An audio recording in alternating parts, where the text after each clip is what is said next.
Outside Nigeria now, talks in Ethiopia to revive South Sudan's failed 2015 peace pact and end the country's civil war ended without a deal, potentially prolonging a conflict that has killed tens of thousands of people and displaced millions.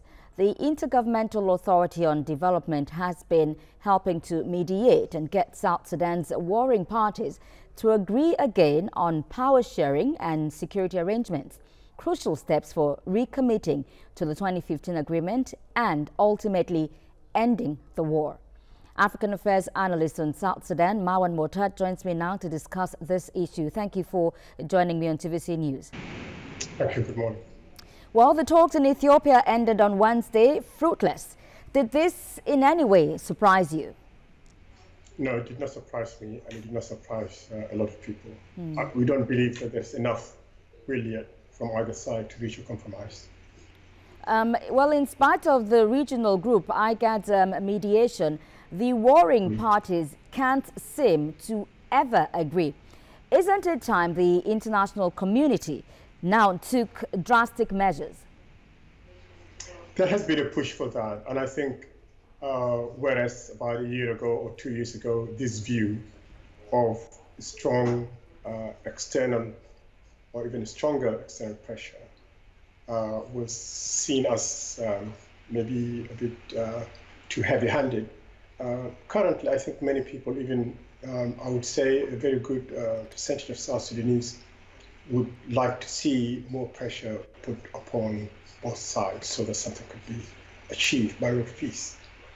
We are talking about half the population are displaced now. The economy is in tatters. And all the leaders seem to be concerned about is their own political future. Exactly. Whichever side you look at. And nobody is thinking about the citizens who have nowhere to sleep, who have no places to send their children to school or hospital. And this is really a tragic failure of our leadership in South Sudan. Exactly. Now, the fundamental problem of South Sudan is the leadership that's been established. If Salva Kiir is made to step aside, will there be a sense of hope of taking the country out of the abyss it finds itself? Of course, Salva is a problem, but also are the opposition. One of the biggest problems for the opposition is they have not been able to prove that they are going to be different from Salva or that they have any program for the country. From the very beginning, the rebels have always looked like a self-serving group. The biggest problem for Kiir is that he has not shown that he could do or prepare to do anything beyond resisting opposition. It's one thing to accuse groups of people, a group of people, descending political groups, to be selfish, to be seeking power, to be corrupt, and so worth sacking and fighting. But also, that is not enough. You have to deliver services. You have to be seen to be fighting corruption. You have to be seen to be improving services and governance by selecting good people. You have to be seen to be improving roads and education, or even talking about them. There is no such thing. So what we have in South Sudan is a kind of leadership in government that seems to only be interested in one thing, i.e. stay in government. But exactly the same thing applies for the opposition.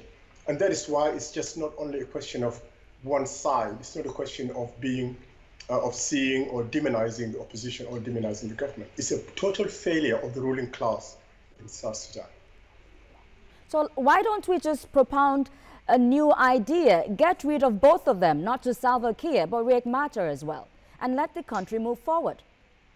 Well, that has been said in many places in the world, and especially in Africa. It's easy to say, but every government in the world has its army and its people, and it's not easy. Who's going to do it? Who's going to sacrifice the resources or the people to do that? And also, there are issues to be said. I mean, there's the issue of sovereignty.